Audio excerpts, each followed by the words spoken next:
મંત્રી રમેશ કટારાના નિવેદનનો શૈક્ષિક મહાસંઘ દ્વારા વિરોધ। મંત્રી રમેશ કટારાના શબ્દોને વખોડ્યા। પગારપંચ આપવું રાજ્ય કેન્દ્રની વ્યવસ્થા છે। પ્રશ્નોને વાચા આપવા રેલી કે ધરણા કરીએ છીએ। અમદાવાદમાં ઓઢવની મધુમાલતી સોસાયટીમાં પાણી ભરાવાથી લોકો પરેશાન। સ્થાનિકોમાં તંત્ર સામે આક્રોશ। સ્ટેન્ડિંગ કમિટી ચેરમેનનું પાણી તો ભરાશે નિવેદન ચર્ચામાં। અમદાવાદના સૈજપુર વોર્ડમાં પ્રદૂષિત પાણીથી લોકો પરેશાન। ગટરનું પાણી મિક્સ થવાનો આક્ષેપ। ઝાડા ઉલટીના કેસ વધતા તંત્ર સામે ભારે આક્રોશ। અમદાવાદના દરિયાપુર દરવાજા પાસે નવો કોમ્યુનિટી હોલ બનશે। હેરિટેજ સાઇટની 100 મીટરની હદમાં 11 કરોડના બજેટ સાથે 3 માળનો હોલ બનશે। કૃષિ મંત્રીના નિવેદનથી શિક્ષકોમાં ઉગ્ર રોષ। શિક્ષકો પર કરેલી ટિપ્પણીને અપમાનજનક ગણાવી કૃષિ રાજ્યમંત્રી રમેશ કટારાના નિવેદનનો વિરોધ। અમદાવાદમાં રથયાત્રાની પૂરજોશમાં તૈયારી। રથયાત્રા રૂટના વિકાસ કાર્યનું 95% કામ પૂર્ણ। મંદિર આસપાસ વિશાળ પ્લાઝા લાઇટિંગ કરવામાં આવશે। રથયાત્રા પહેલા જ મંદિરમાં ભક્તોની ભીડ। રાજ્યમાં પાઠ્યપુસ્તકની અછતને લઈ શિક્ષણ મંત્રી પ્રદ્યુમન વાજાનું નિવેદન। કહ્યું, ધોરણ 11ના પાઠ્યપુસ્તકની અછત ચાલી રહી છે। શિક્ષણ મંત્રીએ અછતને નકારી। તમામ શાળામાં પુસ્તક મળે તેવી વ્યવસ્થા। રાજકોટમાં બાલાજી વેફર્સના દૂષિત પાણી સામે સ્થાનિકો આકરા અંદાજમાં। દૂષિત પાણી ફેલાવતી બાલાજી વેફર્સ ફેક્ટરી સામે જન આંદોલનની ચીમકી ઉચ્ચારી। કોંગ્રેસ નેતા અસલમ સાયકલવાલાએ કહ્યું કે ડિમોલિશન કયા કાનૂની આધારે કરવામાં આવ્યું તે હજુ પ્રશ્ન। બિલ્ડર્સના ઇશારે અસરગ્રસ્તો પર દબાણ કરાઈ રહ્યું હોવાના આક્ષેપ। સુરતના ઓલપાડથી ખેડૂતો ગાંધીનગર ખેડૂત અધિકાર યાત્રા માટે રવાના થયા।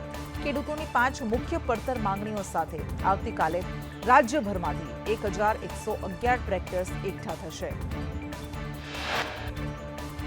સુરત નાસિરનગર ડિમોલિશનનો વિવાદ વકર્યો। શિક્ષણ સમિતિના પૂર્વ ઉપાધ્યક્ષ સ્વાતિ સુસાઈ આવ્યા।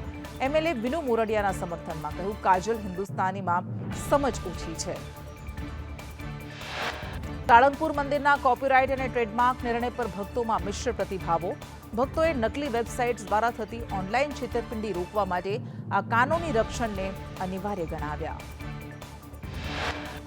જામખંભાળિયામાં કેનેડી બ્રિજ યથાવત રાખવાનો સરકારે નિર્ણય કર્યો।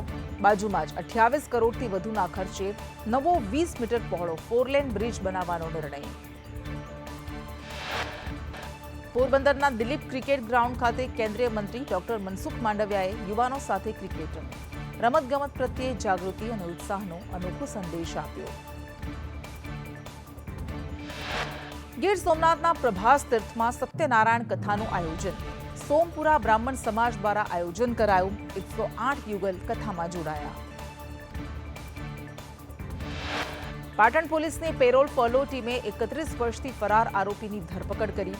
ઓપરેશન કાળાવાસ 2 અંતર્ગત આરોપી કાંજી ઠાકોરને ભરૂચમાં નામ બદલી ભંગારનો ધંધો કરતો હતો। મોરબીના જેતપર ગામે વીજપોલના વળતરને લઈ વિરોધ યથાવત। આવતીકાલે ખેડૂતો દ્વારા ટ્રેક્ટર રેલીનું આયોજન। સૌરાષ્ટ્ર કચ્છમાં જળ સંકટ ઘેરાયું। 81માંથી 29 ડેમના તળિયા દેખાયા। રાજકોટ સહિત અનેક જિલ્લામાં સ્થિતિ કપરી। ભાવનગરમાં કાળિયાબીડમાં ધોરણ 12ની પરીક્ષામાં ઓછા માર્ક આવતા સગીર હતાશ થઈ ગુમ થયો। પોલીસે સાળંગપુર મંદિરેથી શોધી વાલીને સોંપ્યો। Salangpur king of Salangpur copyright મુદ્દે ભક્તોની પ્રતિક્રિયા। ભક્તોએ દાદાના કોપીરાઇટ નિર્ણયને યોગ્ય ગણાવ્યો। સાળંગપુર મંદિરના ટ્રેડમાર્કનો વિવાદ વકર્યો। બનાસકાંઠા બ્રહ્મ સમાજમાં ભારે રોષ। પાલનપુર ખાતે બ્રહ્મ સમાજની બેઠક યોજાઈ। અનિકેત ઠાકરે નિવેદન કરતા કહ્યું કે હનુમાન દાદાની થોડી પેટર્ન હોય। સાળંગપુર મંદિરના ટ્રેડમાર્ક મામલે પાલનપુર ખાતે બ્રહ્મ સમાજની બેઠક। ગુજરાત બ્રહ્મ સમાજના પ્રમુખે કહ્યું, ભગવાનને પેટર્ન કરાવે એ બ્રહ્મ સમાજ સાંખી નહીં લે। કિંગ ઓફ સાળંગપુર ટ્રેડમાર્ક વિવાદમાં મહામંડલેશ્વર અખિલેશ્વર દાસજીનું નિવેદન। દેવી દેવતાઓ પર કોઈનો કોપીરાઇટ ન હોય। પૂર્વ કચ્છ પોલીસની સન્ડે ઓન સાયકલ રેલી યોજાઈ। ગાંધીધામમાં સ્વાસ્થ્ય જાગૃતિ માટે સાયકલ યાત્રા। લાકડીના કુવાડા ગામે જૂની અદાવતમાં થયેલ ફાયરિંગ વિથ મર્ડર કેસમાં પોલીસે પકડેલા 5 આરોપીઓને ઘટના સ્થળે લાવીને ક્રાઇમ સીનનું રીકન્સ્ટ્રક્શન કર્યું. મહેસાણાના ખરીફ સિઝન પહેલા ગુણવત્તા નિયંત્રણ તંત્રનું સઘન ચેકિંગ 108 યુનિટની તપાસ કરી 64 નમૂના લેવાયા. ખેડૂતોને ગુણવત્તાયુક્ત ખાતર બિયારણ મળે તે માટે કાર્યવાહી તેજ કરવામાં આવી.